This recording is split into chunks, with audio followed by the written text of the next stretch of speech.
The story opens in the Galactic Council chambers on the planet Nexus Prime. Commander Vex of the Blue Star Federation receives an urgent transmission from Scout Captain Kane, whose exploration vessel has detected something unprecedented at the edge of known space. Captain Kane's ship, the Star Walker, had been conducting routine patrol missions in the Outer Rim when their sensors picked up massive energy readings from an uncharted system.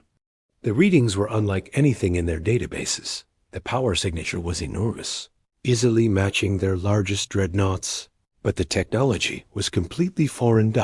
As Kane's team approaches the mysterious signal, they discover it's coming from a single vessel of unknown design. The ship is massive, nearly twice the size of their biggest warships, with a dark, angular hull that seems to absorb light rather than reflect it. Strange markings cover its surface and weapon. Ports are visible along its entire length. The alien vessel appears to be drifting, showing no signs of active propulsion or communication. Kane decides to investigate, despite protests from his science officer Maya, who warns that first contact protocols require council approval. Kane argues that they're simply observing, not making contact. As they get closer, their sensors reveal incredible details about the mysterious ship. Its hull is made of materials their computers can't identify. The vessel's internal structure shows massive power cores that dwarf anything in galactic civilization. Most shocking of all, the ship appears to be heavily damaged, as if it survived a battle that would have destroyed any known vessel. Kane reports his findings to Commander Vex, who immediately realizes the implications. If this unknown species has technology this advanced, they could either be the galaxy's salvation or its doom. The Blue Star Federation has been struggling against the expanding Void Empire, whose dark fleets have conquered dozens of worlds in recent cycles. Commander Vex assembles a first contact team, including diplomat Alex Reed, military analyst Tom Blake, and xenobiologist Dr. Lisa Park. Their mission is to establish peaceful communication with whoever built this incredible warship. As they prepare to depart, intelligence reports arrive from other sectors. Similar vessels have been spotted near the Void Empire's borders, and there are unconfirmed reports of massive space battles in previously empty systems. Whatever species built these ships, they're already engaging the galaxy's greatest threat. The part ends with Commander Vex's team boarding their fastest diplomatic vessel, the Peacekeeper, and setting course for Kane's coordinates. Unknown to them, the damaged battleship they're approaching belongs to humanity, a species that has been fighting a desperate war against the Void Empire for months, using tactics and technology that will soon change everything the galaxy thinks. It knows about warfare. Commander Vex's diplomatic vessel Peacekeeper arrives at the coordinates to find Captain Kane's Star Walker, maintaining a respectful distance from the mysterious battleship. The human vessel, though they don't yet know its origin, hangs silently in space, its battle damage more apparent up close. Dr. Lisa Park's scans reveal incredible details about the ship's construction. The hull appears to be made of layered metals unknown to galactic science, with what looks like self-repairing systems actively working to fix the damage. Energy readings show the vessel is operating on minimal power, but even at this reduced capacity, its output exceeds most Federation capital ships. Diplomat Alex Reed attempts to establish communication using standard galactic protocols. He broadcasts greetings in the 12 most common languages, followed by mathematical sequences designed to prove intelligence. For hours, there's no response from the human battleship. Inside the human vessel Terra's Fury, Captain Jack Moore and his exhausted crew debate their next move. They've been fighting the Void Empire for 6 months, ever since the Dark Fleets appeared in human space without warning. This battle, their first major victory, came at a terrible cost. Half his crew is dead, and his ship is barely functional. Chief Engineer Pete Wilson reports that their quantum drives are offline. Communication arrays are damaged, and they're running on emergency power. Despite this, the ship's AI, called a TLAS, continues monitoring the alien vessels approaching them. When the Federation broadcasts reach Terra's Fury, ATLAS analyzes the signals and determines their attempts at peaceful communication. Captain Moore, despite his wariness after months of fighting, decides to respond. Using their emergency beacon, they transmit basic mathematical sequences back to the Federation ships. The response electrifies the Federation team. Not only are the unknown aliens intelligent, but their mathematical understanding appears sophisticated. More importantly, they chose to respond peacefully rather than attack, suggesting they might be potential allies against the Void Empire. Alex Reed prepares a more complex message, including star charts showing Federation space and images of different galactic species working together in peace. He includes warnings about the Void Empire, using visual representations of their dark ships and the devastation they've caused. The human response surprises everyone. Instead of more mathematics, they receive detailed tactical data about Void Empire fleet movements, weapon capabilities, and battle formations. The information is incredibly precise and obviously comes from direct combat experience. Dr. Park realizes the implications immediately. These unknown aliens haven't just encountered the Void Empire. They've been fighting them successfully. The battle damage on their ship isn't from defeat, but from victory against an enemy that has crushed every galactic fleet sent against them. Captain Moore, advised by his tactical officer Lieutenant Bob Chun, decides to take a risk. Using their short-range shuttles, he proposes a face-to-face meeting. He selects a small team, including himself, Chief Medical Officer Dr. Anna Wells, and Communications Specialist Tim Rodriguez. The Federation team is both excited and nervous about first contact. They prepare their own shuttle with universal translators, medical equipment, and gifts representing galactic civilization. Commander Vex chooses to attend personally, along with Alex Reed and Dr. Park. As both shuttles approach the meeting point, a neutral position between the fleets, neither side knows they're about to witness something that will change galactic history. The Federation is about to meet humanity, a species that fights with a ferocity and tactical brilliance unknown in their peaceful corner of the galaxy. The part ends with both shuttles docking with each other, their crews preparing to step through airlocks that will bridge two completely different approaches to war, peace, and survival in a dangerous universe. The airlock opens with a soft hiss, and Captain Jack Moore steps into the Federation shuttle's docking bay. The first thing that strikes the galactic delegation is how similar humans appear to several known species, yet subtly different. Moore is tall, scarred from recent battles, with the bearing of someone who has seen too much combat. Commander Vex extends the traditional galactic greeting, an open palm, gesture signifying peaceful intentions. Captain Moore responds in kind, though his other hand remains near his sidearm, a detail that doesn't escape the Federation's notice.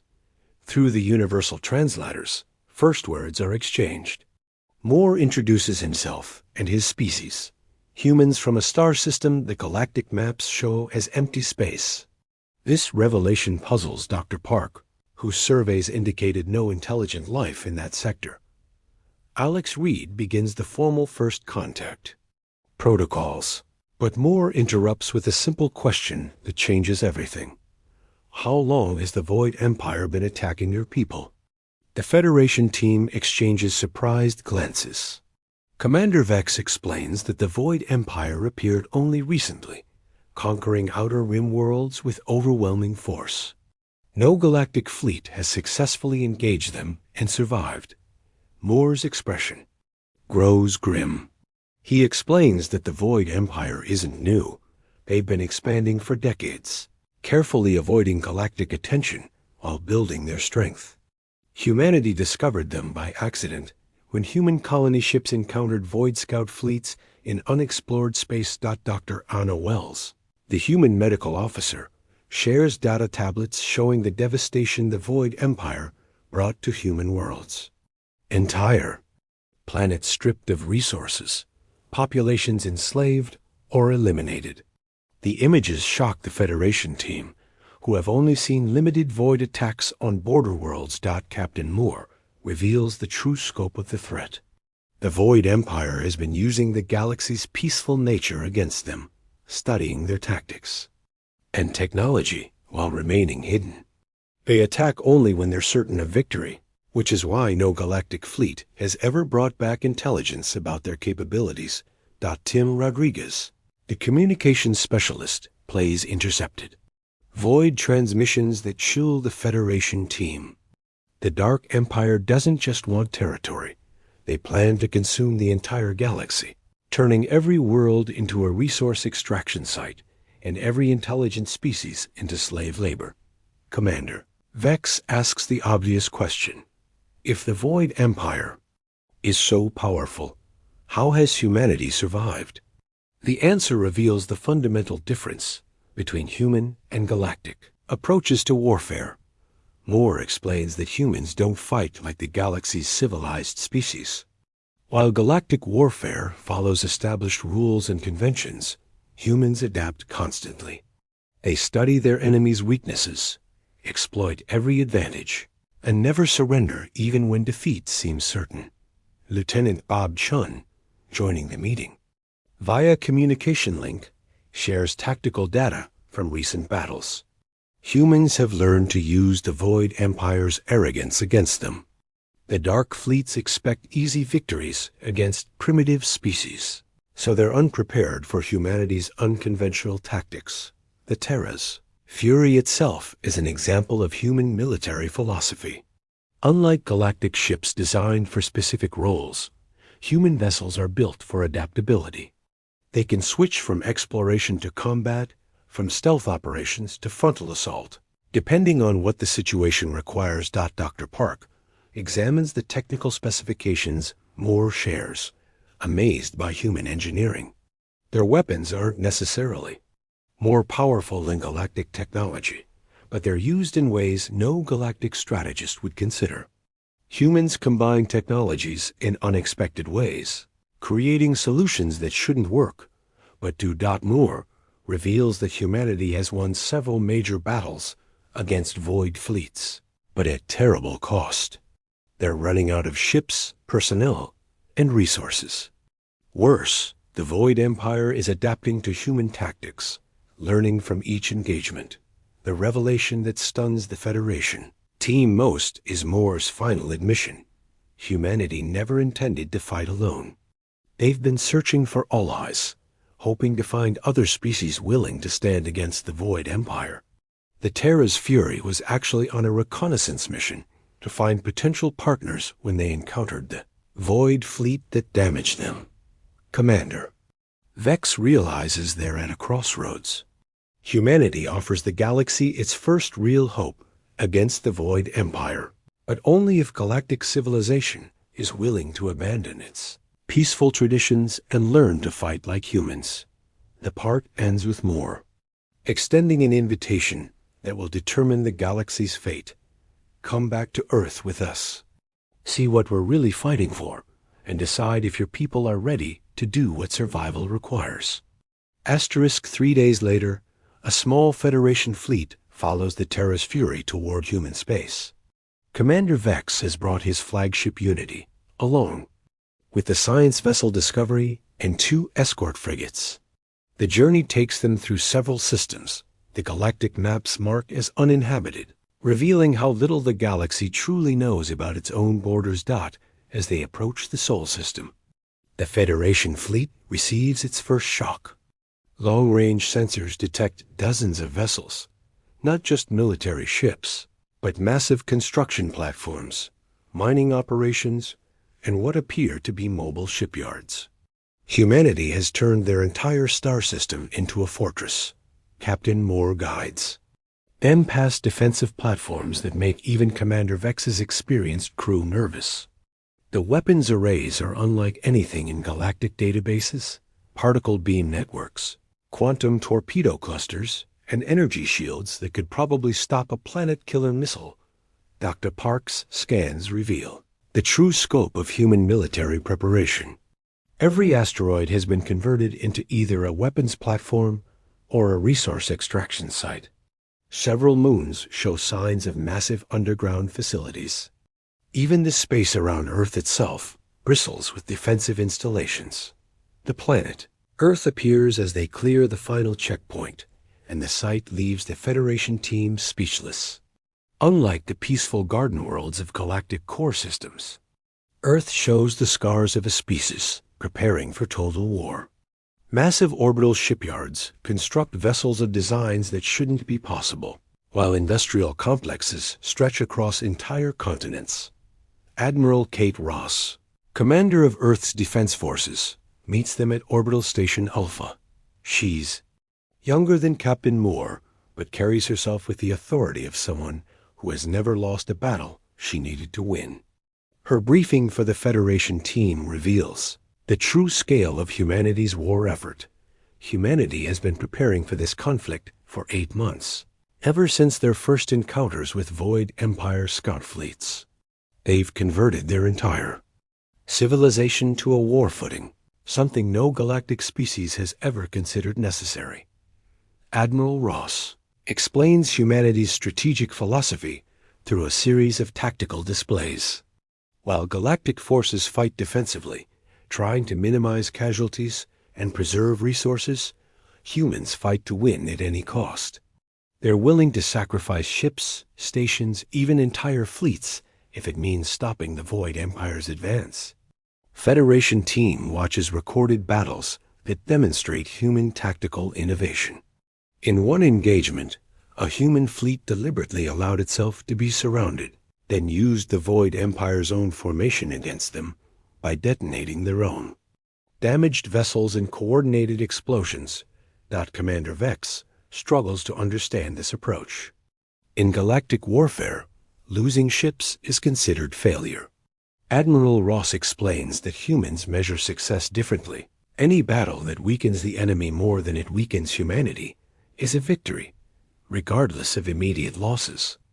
Colonel Mike Torres, head of human intelligence, shares intercepted Void communications that reveal something crucial. The Dark Empire is genuinely concerned about humanity for the first time in their expansion. Previous species fell quickly to their standard tactics, but humans adapt faster than the Void Empire can adjust. The tour continues with visits to human military academies where children barely out of school learn advanced warfare theory. Park is disturbed by how thoroughly human society has embraced the concept of total war. But Alex Reed recognizes the necessity. This is what survival looks like when facing complete extinction. Admiral Ross reveals humanity's most closely guarded secret. They've captured several Void Empire vessels intact. Human engineers have reverse engineered key technologies, not to copy them, but to find weaknesses. Every captured ship brings them closer to understanding how to defeat the Dark Fleets permanently. The breakthrough moment comes when Admiral Ross shows them Project Prometheus, humanity's plan to take the war directly to the Void Empire. Instead of waiting for attacks, human fleets will strike at Void supply lines, construction facilities, and command centers throughout their territory. Commander Vex realizes this represents a completely different approach to galactic defense. Rather than protecting individual worlds until they're overwhelmed, humanity plans to destroy the Void Empire's ability to wage war at all. The Federation team faces a choice that will define their species' future. They can return to galactic space and continue fighting defensively until they're eventually defeated, or they can ally with humanity and learn to fight with the ruthless efficiency that survival demands. The part ends with Admiral Ross extending a formal alliance offer. Join us, and we'll teach your people everything we know about winning wars. But understand, there's no going back to the way things were. This is what it takes to survive in a universe where someone wants to destroy everything you've ever built. Asterisk 6 months after first contact, the galaxy is unrecognizable. What was once a collection of peaceful civilizations is transformed into a unified military alliance under human strategic guidance. The change hasn't been easy, but the alternative was extinction. Commander Vex, now promoted to Admiral and serving as liaison between Earth Command and the Galactic Defense Force, stands on the bridge of the new flagship Defiance.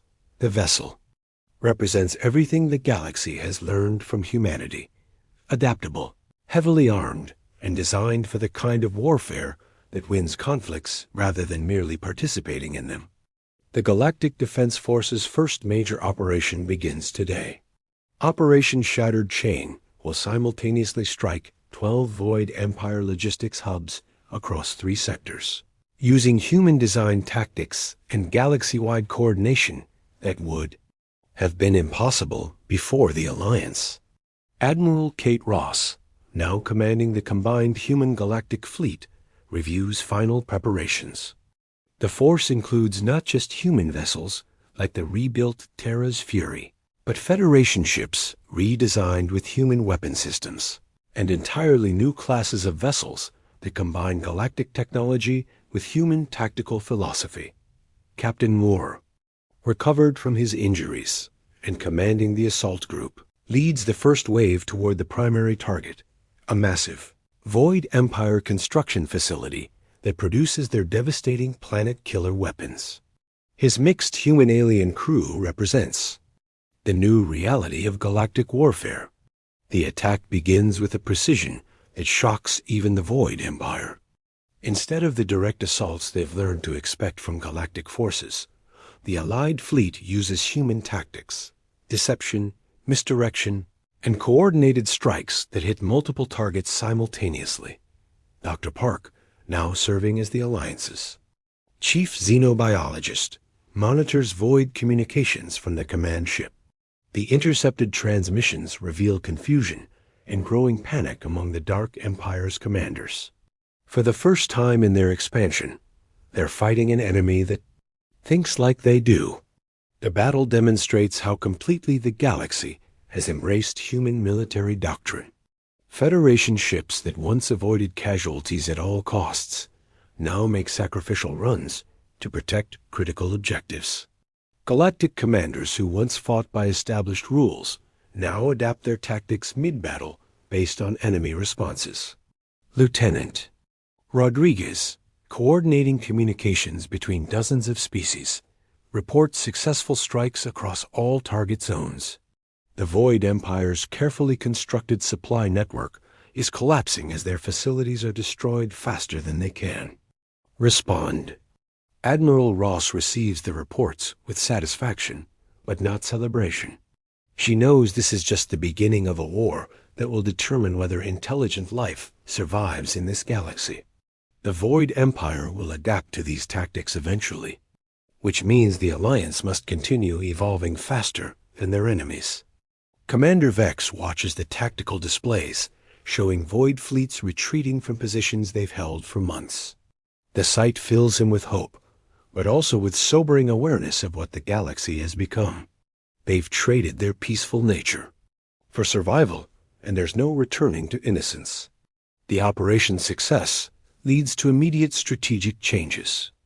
Instead of defending fixed positions, the Alliance begins hunting Void fleets throughout previously conquered territory.